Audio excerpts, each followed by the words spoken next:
एक ऐसा रहस्यमय टापू जहां से कोई जिंदा नहीं लौटता।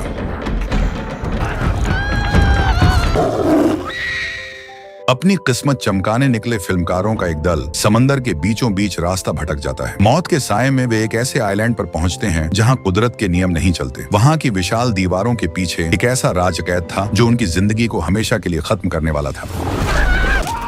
न्यूयॉर्क में भयंकर मंदी का द्वार है। ऊंची ऊंची इमारतों के साए में खड़ा यह शहर अंदर से खोखला हो चुका था। महामंदी ने लोगों से उनके निवाले छीन लिए थे और एक कटोरी सूप के लिए भी लोगों को लंबी लाइनें लगानी पड़ती थी। यहीं पर एन नाम की एक लड़की एक थिएटर में लोगों को हंसाने का काम करती थी। वहाँ काम करने वाले सभी कर्मचारियों को 2 हफ्तों से तनख्वाह नहीं मिली थी। अगली सुबह पता चला कि थिएटर का मालिक उनकी तनख्वाह दिए बगैर ही थिएटर बंद करके फरार हो गया है। देखते ही देखते थिएटर के सारे कर्मचारी सड़क पर आ गए। बूढ़े बॉब की हालत पस्त हो गई। उन्होंने वापस शिकागो जाने का फैसला किया। एनी को इस हाल में अकेला छोड़कर जाने के ख्याल से ही वे रो पड़े। वे जानते थे कि बचपन से ही लोग एनी को धोखा देते आए हैं। फिर भी वे उसे दिलासा देते रहे कि एक दिन उसे किसी बड़े थिएटर में काम जरूर मिलेगा। इसके बाद एन एक मशहूर थिएटर के मालिक के पीछे नौकरी के लिए हाथ धोकर पड़ गई, लेकिन उसके पास कोई जगह खाली नहीं थी, इसलिए उसने साफ मना कर दिया। पर जब उसने देखा कि वो सामने रखे खाने को ललचाई नजरों से देख रही है तो उसे उस पर तरस आ गया। उसने उसे एक नए थिएटर का पता दिया और कहा कि अगर वह वहाँ उसका नाम लेगी तो उसे काम मिल जाएगा। लेकिन एनी का सपना तो बड़े थिएटर में शोहरत कमाने का था। वो भारी मन से उनसे वह पता लेकर अपनी किस्मत आजमाने निकल पड़ी। दूसरी तरफ फिल्म प्रोड्यूसर्स का एक दल अपनी आधी अधूरी फिल्म को देखकर चर्चा कर रहा था। उन्हें फिल्म में कुछ बोल्ड सीन चाहिए थे ताकि दर्शक थिएटर आने पर मजबूर हो जाएं। यह सुनकर फिल्म का डायरेक्टर कार्ल डेनहम उन पर भड़क उठा और चिल्लाकर बोला, मैं कोई बी ग्रेड फिल्म नहीं बना रहा हूँ। असल में कार्ल के हाथ एक ऐसे रहस्यमयी टापू का नक्शा लग चुका था जिसका जिक्र दुनिया के किसी भी नक्शे में नहीं था। एक ऐसी प्राचीन सभ्यता जो अब खंडहरों में बदल चुकी थी। कार्ल ने मन बना लिया था कि वह अपनी फिल्म वहीं पूरी करेगा। सारे प्रोड्यूसर्स ने आपस में काफी विचार विमर्श किया और इस निष्कर्ष पर पहुंचे कि कार्ल अपनी मनमानी करके उनके सारे पैसे डुबा देगा। जैसे ही कार्ल के कानों में यह बात पड़ी, उसने उनका औपचारिक फैसला आने से पहले ही फिल्म की रील उठाई और वहां से भाग खड़ा हुआ। प्रोड्यूसर्स हाथ धोकर उसके पीछे पड़ गए। कार्ल का ऐसा जुनूनी रूप उसके पर्सनल असिस्टेंट प्रेस्टन ने पहली बार देखा था। तभी प्रेस्टन ने एक और बुरी खबर सुनाई, जिस अभिनेत्री को साइन किया गया था उसका एक्सीडेंट हो गया है। प्रेस्टन ने शहर की हर छोटी बड़ी अभिनेत्री से संपर्क करके देख लिया था, पर कोई भी खाली नहीं थी। ऐसा लग रहा था मानो किस्मत भी यही चाहती हो कि यह फिल्म बंद हो जाए। लेकिन कार्ल ने कोशिश जारी रखी। अपनी हीरोइन की तलाश में वह एक बी ग्रेड थिएटर जा पहुंचा। वहां दीवारों पर भद्दे पोस्टर लगे थे और कलाकार भी उसी स्तर के थे। तभी कार्ल की नजर वहां खड़ी एक मासूम लड़की पर पड़ी जिसे वह देखता रह गया। वह लड़की कोई और नहीं बल्कि एन थी। एन ने जैसे ही वहां लगे अश्लील पोस्टर्स को देखा, तुरंत समझ गई कि यह उसके लायक जगह नहीं है। भूख से बेहाल एन जब आगे बढ़ी तो उसे एक फल की दुकान पर भीड़ दिखी। उसे लगा कि भीड़ का फायदा उठाकर एक सेब चुरा लेगी तो किसी को पता नहीं चलेगा, लेकिन दुकानदार ने उसका हाथ पकड़ लिया और चिल्लाकर पैसे मांगने लगा। एन शर्मिंदगी से गड़ गई, लेकिन तभी कार्ल ने बीच में आकर दुकानदार को पैसे दिए और उसे उस मुश्किल से निकाल लिया। कार्ल उसे एक रेस्टोरेंट ले गया और पेट भरकर खाना खिलाया। कार्ल ने उसे रोककर समझाया कि वह एक फिल्म बना रहा है, उसकी हीरोइन का एक्सीडेंट हो गया है और वह एन को उस रोल के लिए चुनना चाहता है। एन फिर भी तैयार नहीं हुई। तब कार्ल ने कहा, इस फिल्म की स्क्रिप्ट जैक ड्रिस्कॉल ने लिखी है। वह एक शानदार लेखक है। जैक ड्रिस्कॉल का नाम सुनते ही एन की आंखें चमक उठी। वह जैक की बहुत बड़ी प्रशंसक थी और उनका नाम ही उसे इस अनजान सफर पर जाने के लिए राजी करने के लिए काफी था। उधर प्रेस्टन ने $2000 में एक पुराने जहाज का बंदोबस्त कर लिया था। किनारे पर सामान और रसद की लोडिंग का काम तेजी से चल रहा था, लेकिन तभी एक बुरी खबर आई। स्टूडियो ने रील लेकर भागने के जुर्म में कार्ल पर पुलिस केस कर दिया था और पुलिस उसे गिरफ्तार करने के लिए निकल चुकी थी। कार्ल ने फौरन कप्तान एंगलहॉर्न से गुजारिश की कि वे जल्द से जल्द सफर शुरू करें। उसने एन का हवाला देते हुए झूठ बोला कि वह एक बहुत बड़ी हस्ती है, उसके कीमती समय को बर्बाद नहीं किया जा सकता। एन की मासूमियत में आकर एंगलहॉर्न का दिल पिघल गया और उसने तुरंत लंगर उठाने का आदेश दे दिया। इधर उनका लेखक जैक ड्रिस्कॉल घंटों से अपनी स्क्रिप्ट लेकर कार्ल के आने का इंतजार कर रहा था। पता चला कि स्क्रिप्ट अभी पूरी नहीं हुई थी। अब मुश्किल यह थी कि जैक थिएटर में काम करता था और वह किसी भी हाल में उनके साथ इस समुद्री सफर पर जाने को तैयार नहीं था। तभी कार्ल ने देखा कि जहाज का एंकर उठ चुका है। कार्ल ने बड़ी चालाकी से जैक को पैसों के लालच और स्क्रिप्ट की बातों में उलझाए रखा। जब तक जैक को हकीकत समझ आती, जहाज तट छोड़ चुका था। जैक ने जहाज से उतरने की जी तोड़ कोशिश की, लेकिन वह नाकाम रहा। उसी पल तट पर पुलिस की गाड़ियां भी पहुंच गईं, पर वे भी जहाज को रोकने में सफल नहीं हो सके। जहाज के अंदर का नजारा किसी डरावने चिड़ियाघर जैसा था, जहां नाना प्रकार के जंगली जानवर पिंजरों में कैद थे। तभी जहाज का एक काला सच सामने आया। कैप्टन एंगलहॉर्न सिर्फ एक नाविक नहीं था। वह खतरनाक जानवरों को क्लोरोफॉर्म देकर बेहोश करता, उन्हें पकड़ता और फिर ऊंचे दामों पर बेच दिया करता था। उन शिकारी शिकारियों के दल में जिमी नाम का एक लड़का भी था जो चोरी करने में उस्ताद था। उसने बड़ी चतुराई से जैक का पेन चुरा लिया। फर्स्ट मेट हेस ने उसकी चोरी पकड़ ली। हेस ने जिमी का अतीत बताते हुए कहा कि 4 साल पहले वह इन्हीं पिंजरों के पास लावारिस हालत में मिला था। वह उस समय किसी जंगली जानवर की तरह खूंखार था, लेकिन वह कहां से आया और उसका असली नाम क्या था, यह आज भी एक रहस्य है। इधर एन अंदर से बहुत घबराई हुई थी कि आखिर वह अपने आदर्श जैक से पहली बार बात कैसे करेगी। वह आईने में खुद को देखते हुए बार बार मन ही मन अपने शब्द दोहरा रही थी। दूसरी तरफ फिल्म की शूटिंग के लिए कैमरे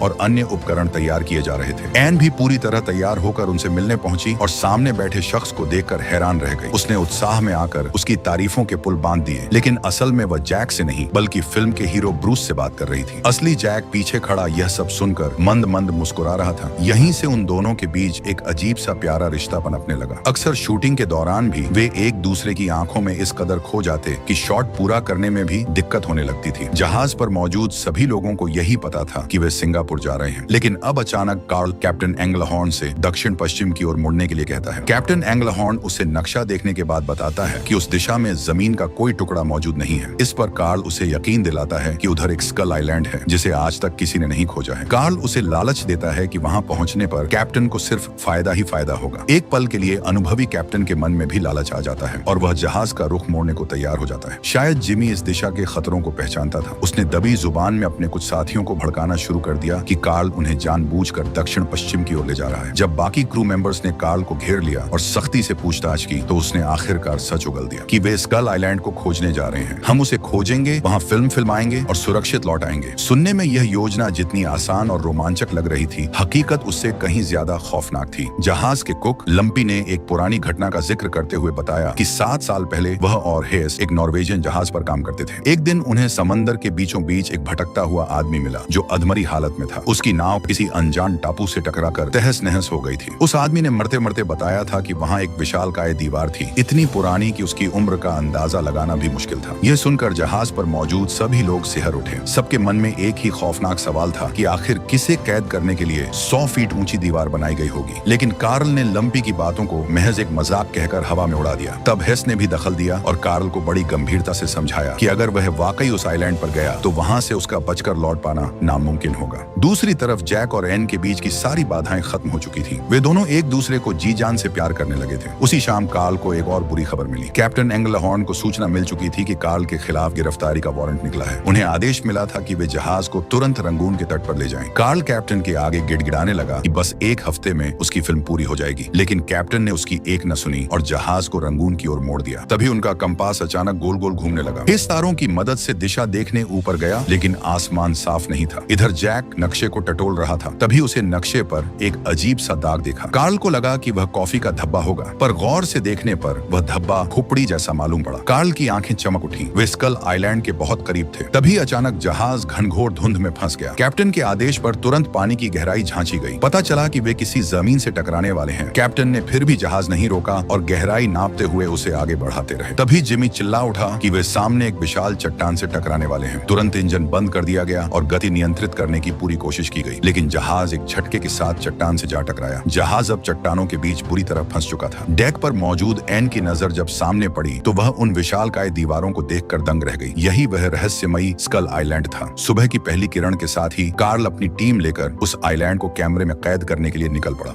एक क्रू मेंबर ने कप्तान से कार्ल को रोकने के लिए कहा, लेकिन कप्तान को इस वक्त जहाज को उन चट्टानों से सुरक्षित निकालने के अलावा किसी और चीज की परवाह नहीं थी। आइलैंड के मुहाने पर ही बड़ी बड़ी खोपड़ियां एक चेतावनी के रूप में रखी हुई थी, लेकिन कार्ल अपनी फिल्म बनाने के जुनून में अंधा हो चुका था। उसने किसी चेतावनी पर ध्यान नहीं दिया। वह पूरी टीम को लेकर उस खंडहर हो चुकी सभ्यता के अंदर ले गया। वह जगह बेहद डरावनी और वीरान लग रही थी। तभी अचानक एक लड़की के रोने की आवाज सुनकर सब सन्न रह गए। उस दिशा में जाकर देखा तो एक छोटी लड़की खड़ी उन्हें ही घूर रही थी। कार्ल को लगा वह सिर्फ एक मासूम बच्ची है, उसे चॉकलेट देकर फुसला लेगा। लेकिन जैसे ही वो पास पहुंचा, उस बच्ची ने उसके हाथ पर जोर से दांत काट लिया और अपनी दादी के पास भाग गई। उसकी दादी किसी जंगली जानवर की तरह दांत दिखाकर कार्ल को डराने लगी। वहां अचानक और भी बहुत से आदिवासियों को देख कार्ल की हालत खराब हो गई। तभी अचानक एक भाला पीछे से आया और सीधा एक की छाती के आर पार हो गया। एन डर के मारे चीख पड़ी। उसकी आवाज पूरे इलाके में गूंज उठी। एन की चीख के जवाब में दीवार के उस पार से किसी भयानक दैत्य की गर्जना सुनाई दी। वह बुढ़िया अजीब भाषा में बड़बड़ाने लगी कि इस लड़की की आवाज ने उस दानव को जगा दिया है। पल भर में ही उन आदिवासियों ने पूरी फिल्मी टीम को चारों तरफ से घेर कर बंदी बना लिया। वे अब एक ऐसी हिंसक तक सभ्यता के बीच फंस चुके थे जहाँ से बच निकलना लगभग नामुमकिन था। एक खूंखार बुढ़िया ने उस दैत्य को बलि चढ़ाने के लिए एन का चुनाव कर लिया था। वे बाकी क्रू मेंबर्स को मारने लगे और अब बारी कार्ल की थी। जैसे ही एक आदिवासी ने कार्ल को मारने के लिए अपना हथियार उठाया, एक गोली उसके सीने को चीरती हुई निकल गई। गोली चलाने वाला कोई और नहीं बल्कि कैप्टन एंगलहॉर्न थे। उनके साथ उनकी पूरी टीम अत्याधुनिक हथियारों से लैस थी। यह देख सारे आदिवासी अपनी जान बचाकर भाग खड़े हुए। अब उन सभी का केवल एक ही मकसद था, किसी भी तरह इस मनहूस आइलैंड से बाहर निकलना। जहाज को हल्का करने के लिए उस पर लदे फालतू सामान को समंदर में फेंक दिया गया। तभी दूसरी ओर एन को एक आदिवासी दिखाई दिया जो एक लंबे बांस की मदद से छलांग लगाते हुए एक पहाड़ से दूसरे पहाड़ की ओर बढ़ रहा था। उसका लक्ष्य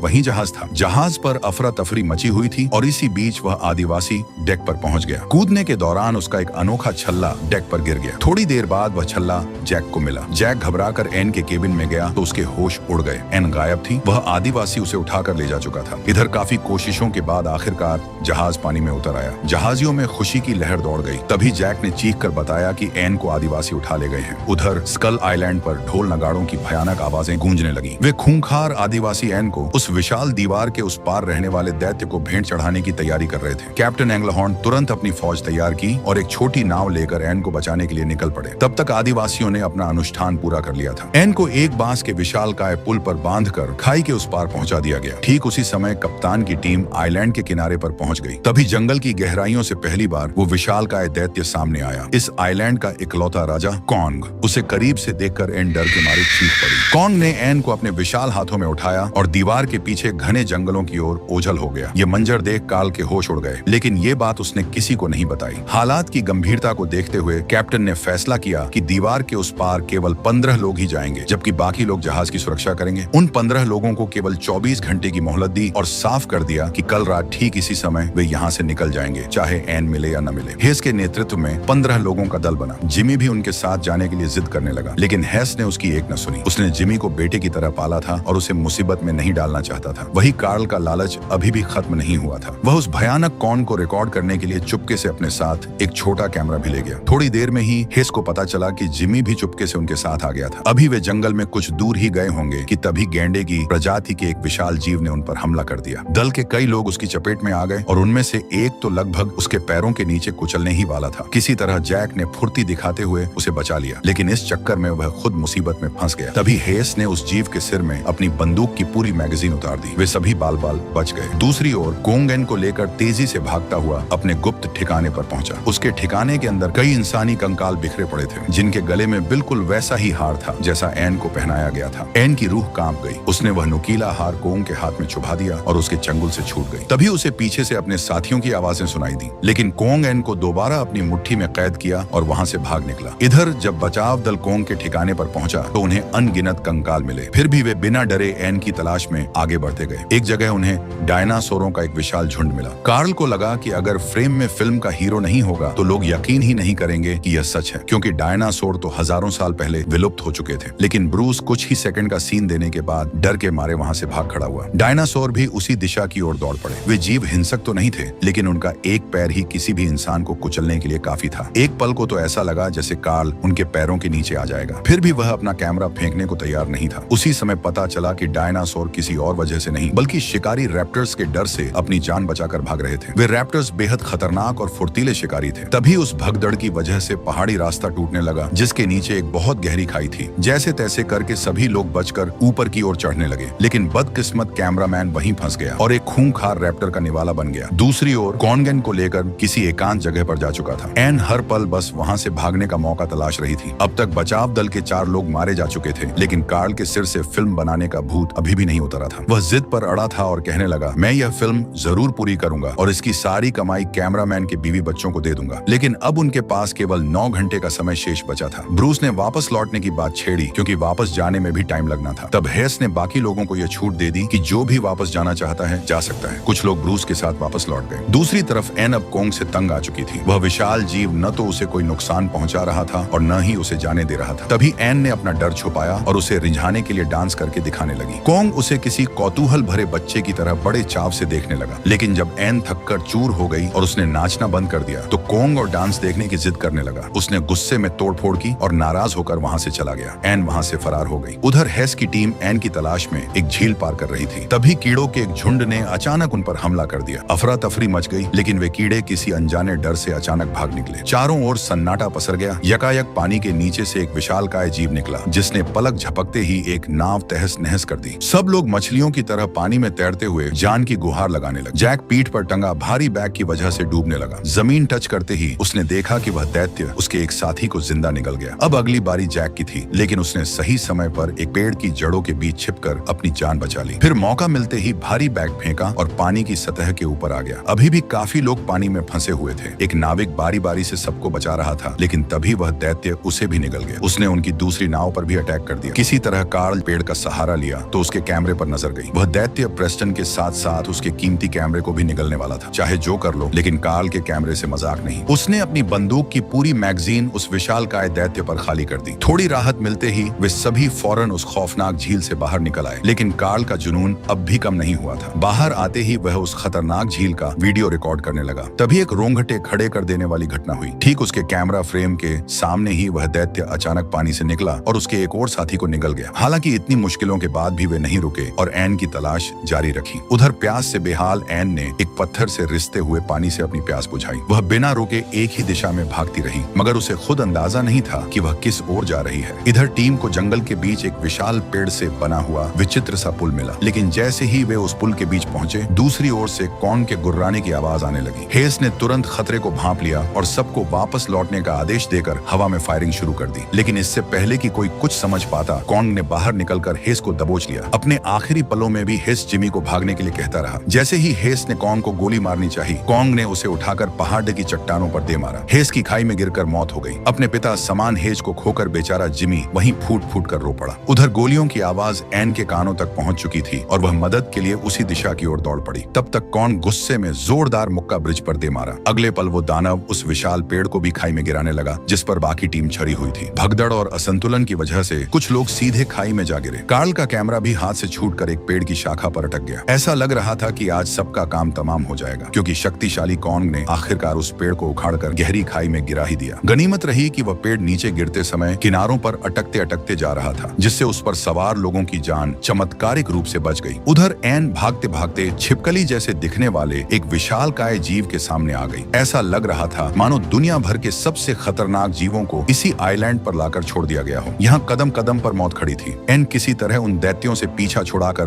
भाग निकली। एक खूंखार जानवर उसके पीछे ही पड़ गया। अपनी जान बचाने के लिए वह एक खोखले पेड़ के तने के अंदर घुस गई। वह शिकारी जीव भी उसके पीछे पीछे अंदर घुसने की कोशिश करने लगा। एन की जान हलक में आ गई। तभी अचानक किसी ने उस जीव को पूंछ से पकड़कर बाहर घसीट लिया। घिनौने कीड़े एन के ऊपर लिपटने लगे। उसे बाहर निकलना ही पड़ा। बाहर निकलते ही उसने देखा कि एक रैप्टर उस छिपकली जैसे जीव को खा रहा था। एन से नजर मिलते ही वह उसको दौड़ा लिया। एन जान हथेली पर लेकर भाग निकली और किसी तरह उसे चकमा देकर एक गिर चुके पेड़ की शाखा पर छिप गई। लेकिन उसे क्या पता था कि उसके ठीक नीचे एक और दानव आराम फरमा रहा था। उसने एन को अपने विशालकाय जबड़े में दबोचना चाहा और उसे गिराने के लिए पेड़ को धक्का मारने लगा। एन अपना संतुलन खो बैठी और पेड़ से लटक गई। तभी उसकी चीख सुनकर कॉन्ग वहां आ धमका और गुलाटी मारते हुए एन को हवा में ही लपक लिया। अब कॉन्ग और रैप्टर्स के बीच भीषण जंग छिड़ गई। कॉन्ग ने एक हाथ से एन को थामे रखा और दूसरे हाथ से रैप्टर की गर्दन दबोच ली। तभी वहां और भी रैप्टर आ गए और वह जगह किसी कुश्ती के अखाड़े में बदल गई। कॉन्ग का बचाव बहुत तगड़ा था। उसने एन की सुरक्षा करते हुए एक हाथ से ही हमला करना शुरू कर दिया। लड़ते लड़ते वे खाई के किनारे पहुंच गए, जहां कॉन्ग ने उन शिकारियों को एक एक कर खाई में फेंक दिया। लेकिन कॉन्ग खुद को भी नीचे गिरने से रोक नहीं सका। वे नीचे गिरते समय एक विशालकाय पेड़ की लताओं में जाकर अटक गए। एन एक छोर पर लटककर हवा में झूलने लगी। एक रैप्टर भी बुरी तरह उन लताओं में फंस चुका था और अपनी तरफ झूल कर आ रही एन को निगलने के लिए बार बार मुंह खोल रहा था। यह देख कॉन्ग उस पर झपट पड़ा, जिससे वे सभी उलझते हुए नीचे गिरने लगे। एन सीधे एक रैप्टर के सिर पर जा गिरी। इसी तरह वे लड़ते भिड़ते आखिरकार जमीन पर आ गिरे। जमीन पर गिरते ही रैप्टर्स ने एन को घेर लिया। दूसरी तरफ कॉन्ग था और एन उनके बीच फंसी हुई थी। एन धीरे धीरे पीछे हटते हुए कॉन्ग की शरण में चली आई। इसके बाद तो कॉन्ग का गुस्सा 7वें आसमान पर पहुंच गया। उसने लपक कर रैप्टर का जबड़ा पकड़ लिया। उनके बीच काफी जद्दोजहद हुई और आखिरकार कॉन्ग ने अपनी पूरी ताकत लगाकर रैप्टर का जबड़ा फाड़ दिया। एन अब अच्छी तरह समझ गई थी कि अगर उसे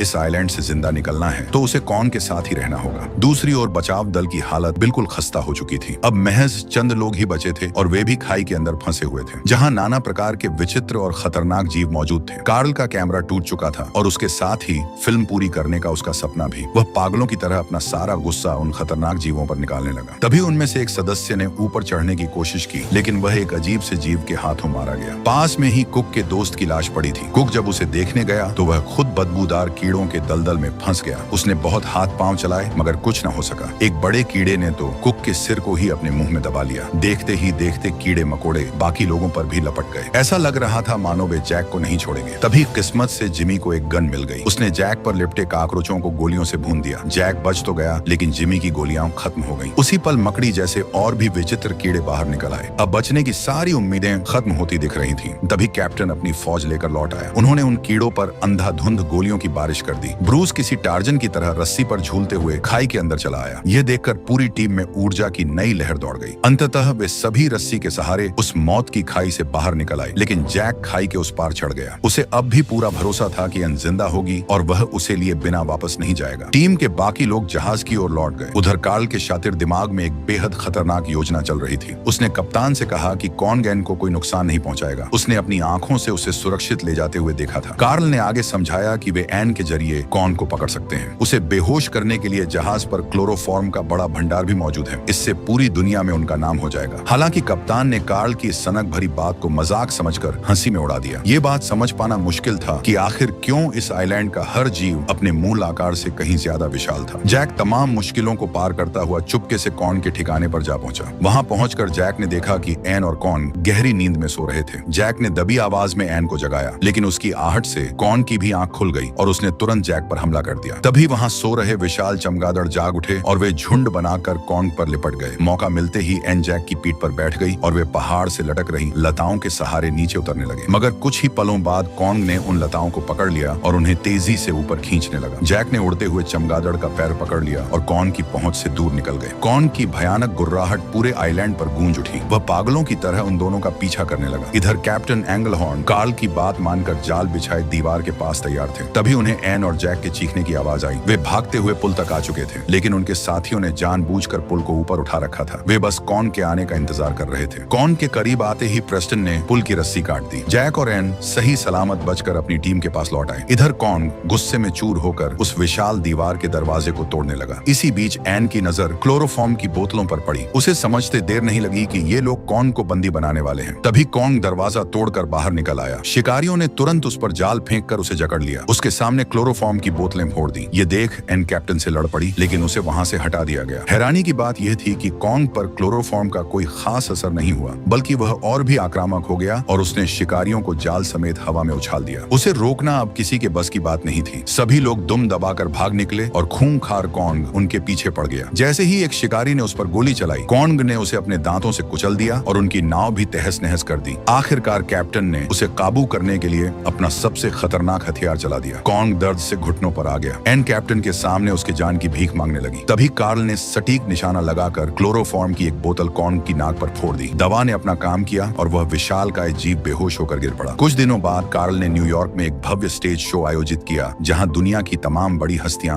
उस अजूबे को देखने आईं। स्टेज पर कॉन को भारी और मजबूत हथकड़ियों में जकड़ कर रखा गया था। कार्ल ने दर्शकों को उस आइलैंड की पूरी कहानी सुनाई लेकिन उसने असल किरदार बदल दिए। उसने जैक की जगह ब्रूस को हीरो बना दिया और एन की जगह किसी और लड़की को खड़ा कर दिया। पता चला कि कार्ल ने इस शो के लिए एन को मोटी रकम का ऑफर दिया था लेकिन वह अपनी नैतिकता और कॉन के प्रति लगाव की वजह से नहीं मानी। स्टेज पर मौजूद वह दूसरी लड़की कॉन को देखकर डर के मारे चीख पड़ी। कॉन भड़क उठा। उसने अपनी पूरी ताकत लगाई और उन वजनी बेड़ियों को तिनके की तरह तोड़ दिया। थिएटर में भगदड़ मच गई और कार्ल के आलीशान शो का सर्वनाश हो गया। कॉन्ग थिएटर की दीवारें तोड़ते हुए सड़क पर आ गया और गाड़ियों को खिलौनों की तरह कुचलते हुए तोड़ फोड़ मचाने लगा। उसे बस एन की तलाश थी। जो भी लड़की एन जैसी दिखती वह उसे पकड़कर बड़े गौर से देखता और फिर नीचे फेंक देता। दूर खड़ा जैक यह देखकर चकित रह गया कि एक जानवर किसी लड़की से इस कदर प्यार कैसे कर सकता है। उधर एन को जैसे ही कॉन का पता चला वह पागलों की तरह उसकी ओर दौड़ पड़ी। वहीं कॉन्ग ने अब यात्रियों से भरी एक बस को पकड़ लिया था। कई मासूमों की जान दांव पर लगी थी। तभी जैक एक टैक्सी लेकर कॉन्ग के सामने आ गया ताकि उसका ध्यान भटका सके। कॉन्ग ने उसे पहचान लिया और उसके पीछे दौड़ पड़ा। असल में जैक उसे रिहायशी इलाके से बाहर ले जाना चाह रहा था। रास्ते में जो भी गाड़ियां आईं, कॉन्ग उन्हें खिलौनों की तरह हटाता गया और आखिरकार उसने जैक की टैक्सी को दबोच ही लिया। इससे पहले कि वह जैक को खत्म करता, एन वक्त पर एन वहां पहुंच गई। एन को देखते ही वह विशालकाय जीव बिल्कुल शांत हो गया। इसके बाद वह उसे अपने साथ ले गया और एक एकांत जगह पर उसके साथ खेलने लगा जैसे वह बस यही सुकून चाहता था। लेकिन किस्मत को कुछ और ही मंजूर था। उसे मारने के लिए अमेरिकी सेना की कई बटालियनें वहां पहुंच गईं। कॉनगन को लेकर सेना से लड़ते भिड़ते शहर की सबसे ऊंची इमारत एम्पायर स्टेट बिल्डिंग पर चढ़ गया, पर वहां भी एयरफोर्स के के लड़ाकू विमानों ने उस पर हमला कर दिया। कॉन को अनगिनत गोलियां लगी, फिर भी उसने हार नहीं मानी और 3-4 हवाई जहाजों को पकड़कर क्रैश कर दिया। सेना उसे खत्म किए बिना रुकने वाली नहीं थी। ये देख हिंद खुद गोलियों के सामने खड़ी हो गई और रोते हुए उसकी जान की भीख मांगने लगी। हवाई हमला कुछ पल के लिए रुक तो गया, लेकिन तब तक कॉन की हालत बहुत खराब हो चुकी थी। आखिरकार जख्मों की ताब न सहते हुए वह उस ऊंची इमारत से नीचे गिर गया और उसकी मौत हो गई। जैक और एन एक हो गए और यह दुखद प्रेम कहानी यहीं समाप्त हुई। दोस्तों, अगर वीडियो अच्छी लगी हो तो हमें सपोर्ट जरूर करें।